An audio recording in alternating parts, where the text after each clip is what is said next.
Peine de mort, Robert Badinter avait-il raison ? Le 9 février dernier, Robert Badinter, ancien garde des Sceaux et ancien président du Conseil constitutionnel, rendait son âme à Dieu. Il a aussitôt été célébré, toutes tendances confondues, pour son action contre la peine de mort qu'il a fait abolir en 1981.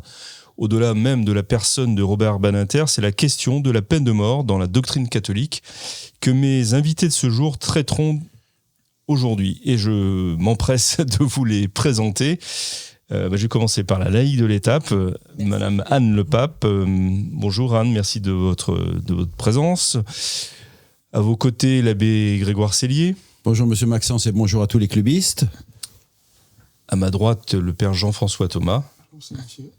Bonjour mon père. Et l'abbé Marc Gelfucci. Monsieur l'abbé, bonjour. Bonjour cher ami, merci bonjour à tous. Également de votre présence à ce club des hommes en noir. Alors la peine de mort, c'est un sujet important. Peut-être que avant de rentrer dans le vif de ce thème, une réaction des uns ou des autres, ou de tous d'ailleurs, mais pas tous ensemble, chacun son tour, sur la mort de Robert Badinter ou sur la personne même de Robert Badinter et de son action politique et judiciaire. Qui ouvre le bal ? Bah écoutez, on nous dit que ça a été un acte tout à fait héroïque, ce qui est faux. Puisque vous voulez parler de l'abolition de la peine de 1981, parce que c'est le grand acte de Badinter. Il a fait un certain nombre d'autres choses, discutables ou pas discutables, mais il est surtout connu pour ce travail d'abolition de la peine de mort. C'était tout à fait dans l'air du temps. Je dirais qu'il y avait toute une restriction progressive de la peine de mort. Je rappelle que la dernière exécution publique date d'avant la Seconde Guerre mondiale, 1939. Puis ensuite, on avait pratiquement gracié à tire-larigot, sauf Mitterrand pendant la guerre d'Algérie, où il a fait guillotiner un certain nombre de gens. En tant que ministre de l'Intérieur, je suppose. Ministre de la Justice. Ministre de la Justice, oui. Et donc, effectivement, on était à un moment où c'était dans l'air du temps. Il a dû, je dirais, emporter l'adhésion de certains députés pour avoir une majorité, mais ce n'était pas quelque chose de spécialement difficile. Les Français étaient très divisés, à peu près 50-50 comme ils le sont aujourd'hui, et donc il n'y avait pas une difficulté majeure. Voilà, il a fait cet acte-là, on en discutera après. Donc selon vous, un hommage exagéré donc à l'action de Robert Badinter. Je pense que l'hommage, il est à la suppression de la peine de mort, qui représente ce que pense la nomenclature politique, mais Badinter n'a pas fait des actes exceptionnels sur ce sujet, je ne pense pas.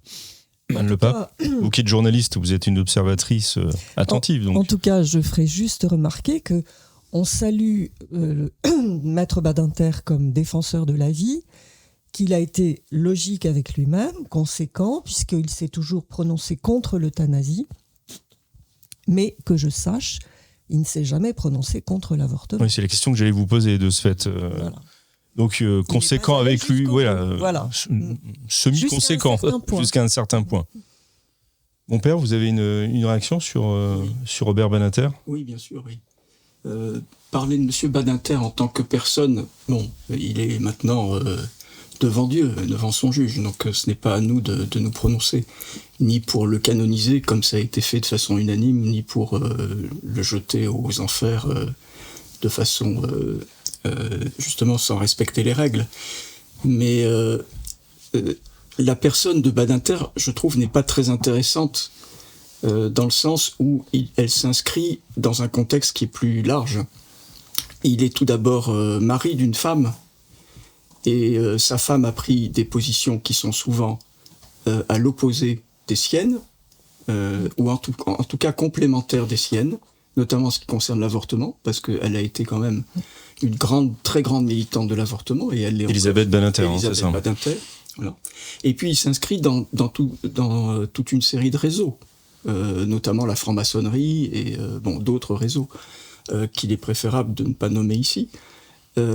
Donc c'est un symbole, Badinter.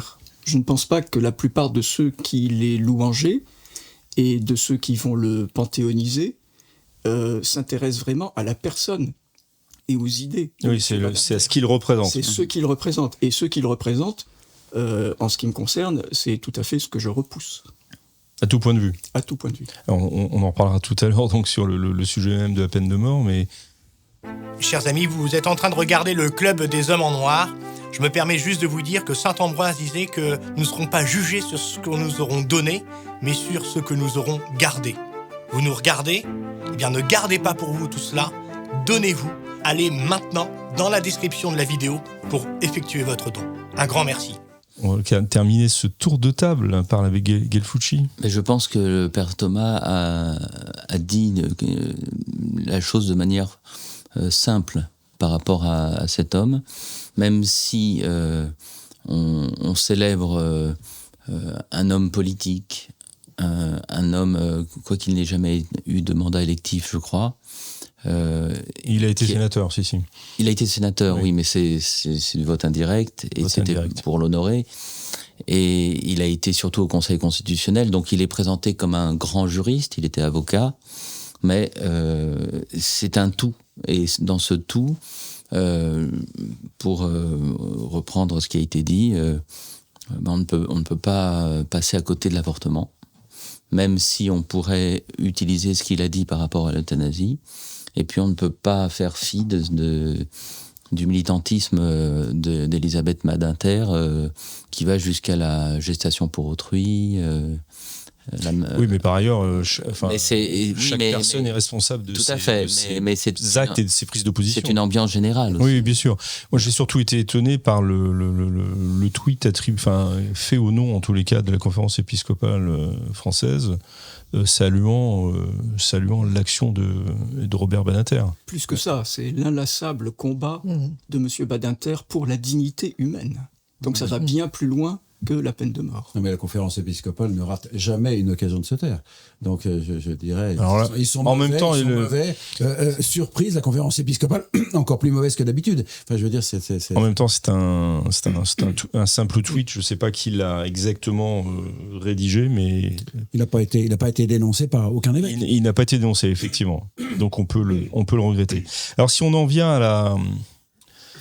la question de la peine de mort dans la doctrine catholique, laquelle doctrine a subi quelques modifications dans ces dernières années, pour que nous puissions bien saisir justement la portée de ces modifications et éventuellement leur importance. Peut-être que l'un d'entre vous pourrait nous rappeler, tout le monde se tourne vers vous, monsieur l'abbé, donc je ne vais pas faire semblant. Oui, c'est notre introducteur doctrinal. Quelle est la position traditionnelle, quelle était la position traditionnelle de l'Église sur la peine de mort? Voilà. Rappelons donc que le catéchisme modèle étant le catéchisme du Concile de Trente, le catéchisme romain, donc est un résumé de la somme théologique de saint Thomas. Donc allons à la somme théologique de saint Thomas. Secunda secundae, question 64, article 2. Prenez des notes, ça peut être utile. Saint Thomas nous dit « L'homme en péchant s'écarte de la raison. » Et donc, il s'écarte de la dignité humaine et devient en quelque sorte une bête. Donc, s'il est mauvais de tuer un homme digne de l'humanité, donc l'homicide est interdit, il peut être bon de tuer un homme pécheur comme on peut tuer une bête. Donc la justification fondamentale de la peine de mort, c'est le fait que par sa faute très grave, extrêmement grave, la peine de mort porte sur des cas très graves, l'homme s'est éloigné de sa propre dignité, s'est rabaissé au rang d'une bête, et si on ne peut pas tuer un homme digne, on va pouvoir effectivement tuer. L'autorité publique va pouvoir, pour le bien commun, dans des circonstances définies, pouvoir tuer un être humain. Voilà. Il y a donc plusieurs critères. C'est-à-dire qu'il faut que, si j'ai bien compris, vous me corrigerez, il faut que l'acte commis soit tel que ça ravale l'homme, il perd sa dignité donc d'homme, et que ça soit l'autorité légitime qui c'est toujours forcément qui commande. C'est toujours l'autorité légitime qui donne des peines. C'est toujours l'autorité légitime qui donne des peines. Donc c'est une des peines possibles, et donc que ça soit l'autorité légitime, c'est normal. C'est effectivement, la peine de mort étant la peine la plus grave, elle va être proportionnée, évidemment, à aux fautes les plus graves. Ça paraît logique. Et au-delà du Concile de Trente, Si je puis me permettre, il y a eu... Cette doctrine est la doctrine commune, on va dire, jusqu'au... Non, mais depuis quand, en fait, est-elle la doctrine comme commune ? Ah ben c'est la doctrine depuis les pères de l'Église. Hein. Les pères de l'Église parlent... La peine de mort était une institution généralisée. Elle n'a jamais été contestée dans l'Église. La seule chose qui était spécifique, c'est que l'Église, elle, pour ses propres sanctions, n'a jamais admis la peine de mort. D'accord ? Et si elle estimait que quelqu'un, elle le remettait au bras séculier, le seul qui utilise ce type de peine. L'Église, elle, n'a jamais pratiqué la peine du sang, si vous voulez, mais elle l'a admise. Elle l'a déléguée quand même au bras temporel. Manifestation qu'effectivement, elle n'était pas contre, même si elle estimait qu'elle ne devait pas la pratiquer. L'Église, depuis les origines, a toujours été prudente en ce qui concerne la peine de mort. Elle n'a pas été contre, mais elle a été prudente. Et bien évidemment, dans tous les royaumes chrétiens, à commencer par l'Empire byzantin, la peine de mort existait, mais elle était en fait relativement peu appliquée. Elle était appliquée vraiment dans des cas qui étaient très très graves. En revanche, il y avait d'autres peines qui rendaient peut-être la peine de mort enviable, parce qu'il y avait des tortures, etc., qui étaient tout à fait admises. Qui étaient admises moralement. Moralement, oui. Mais donc ça n'allait pas jusqu'à enlever la vie de la personne.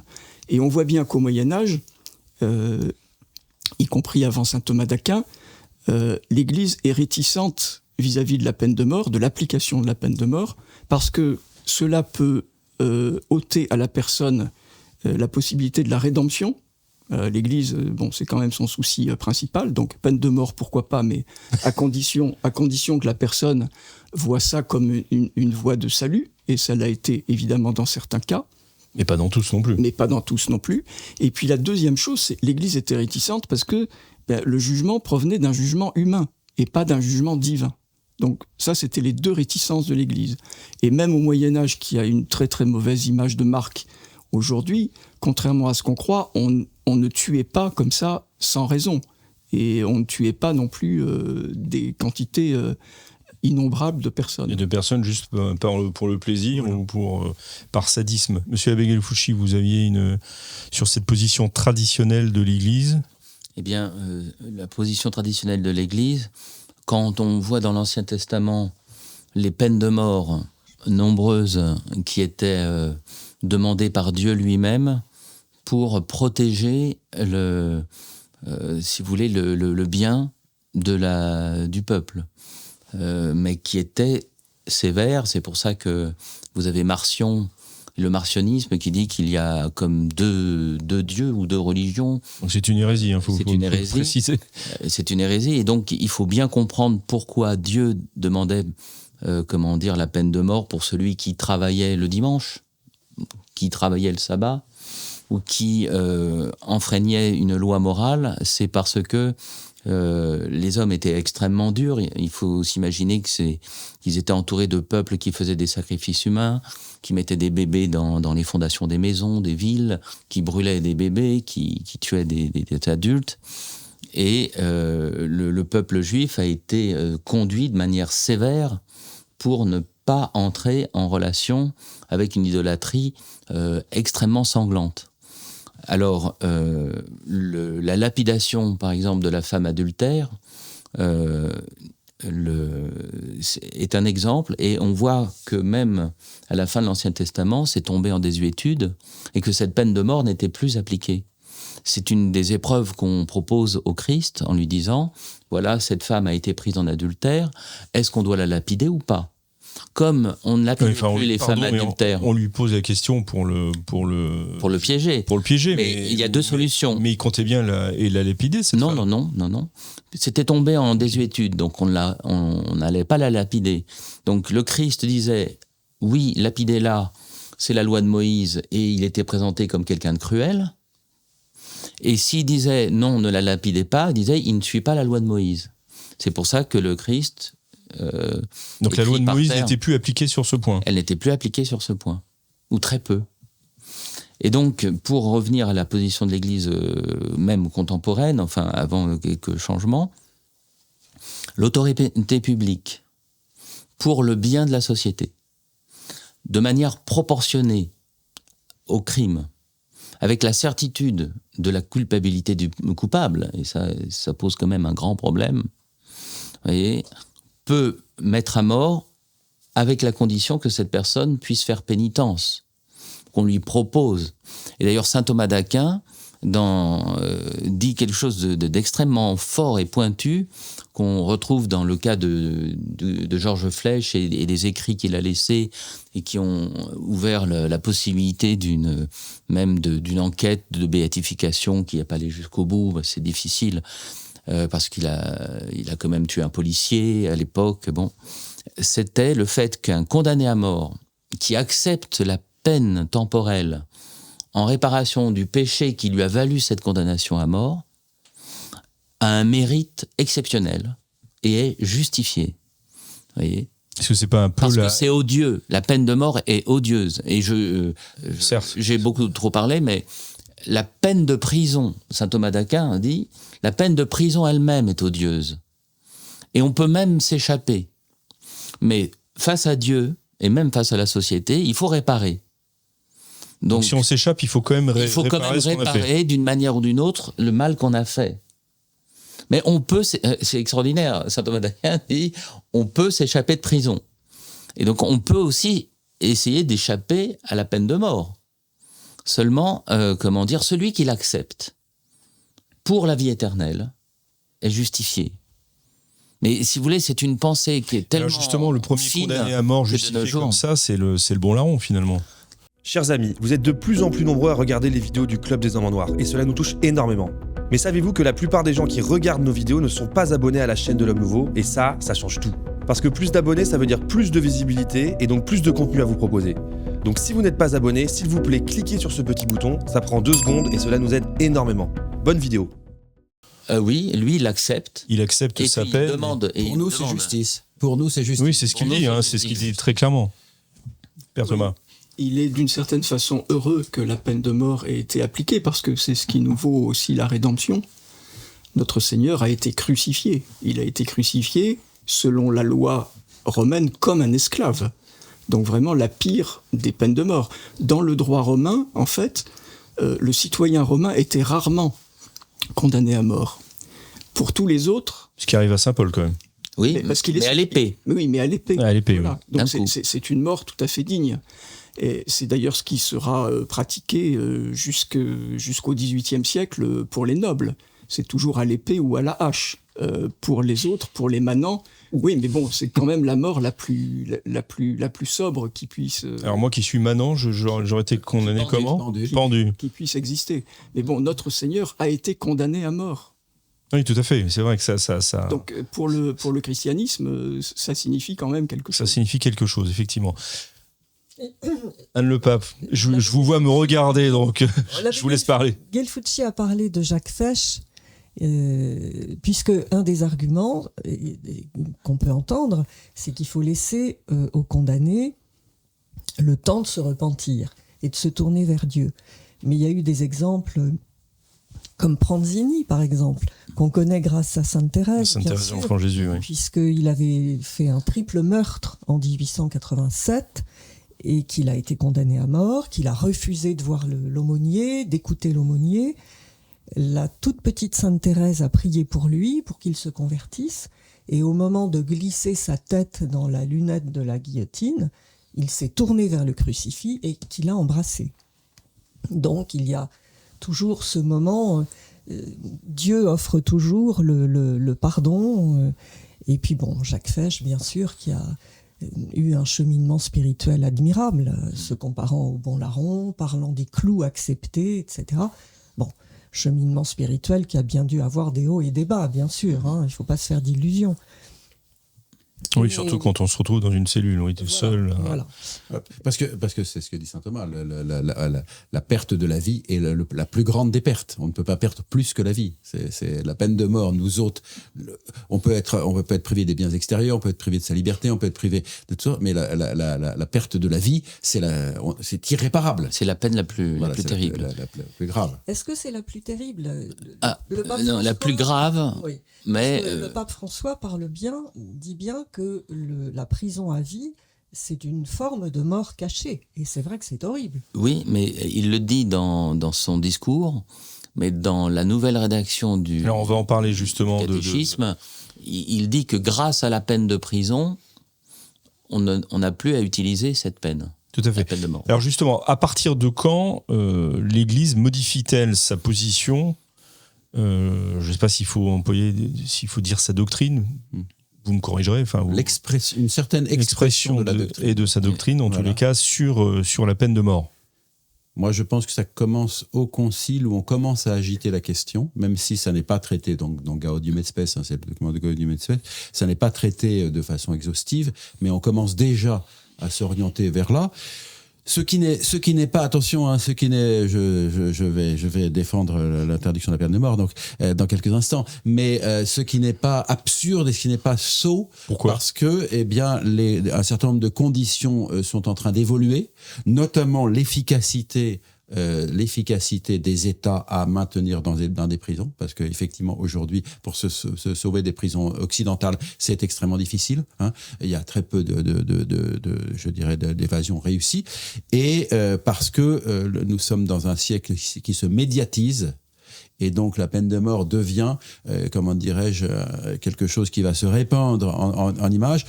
Je disais que c'est en 1939 qu'il y a eu la dernière exécution publique. Donc, auquel le public pouvait assister, c'est bien ça. En réalité, on le faisait à 4h du matin, mais il s'est trouvé, je ne sais pas exactement, que ce jour-là, il faisait beau, il faisait clair, et qu'il y a eu beaucoup de photos, et que ça a été un scandale, si vous voulez, dans la société, parce que ces photos ont été... c'est par les photos, en fait, qui ont été prises à ce moment-là, oui, bien sûr. Et qu'on a dit, il faut arrêter, il faut faire en sorte que ça ne soit plus public. Donc, on était déjà confronté à des problèmes d'image, par exemple. Donc, voilà, il faut pas dire... la peine de mort, il y a des circonstances qui expliquent en partie cette nécessité d'une réflexion sur la question. Une réflexion nouvelle sur c'est une décision d'ordre politique, et la politique doit tenir compte des circonstances. Bien sûr.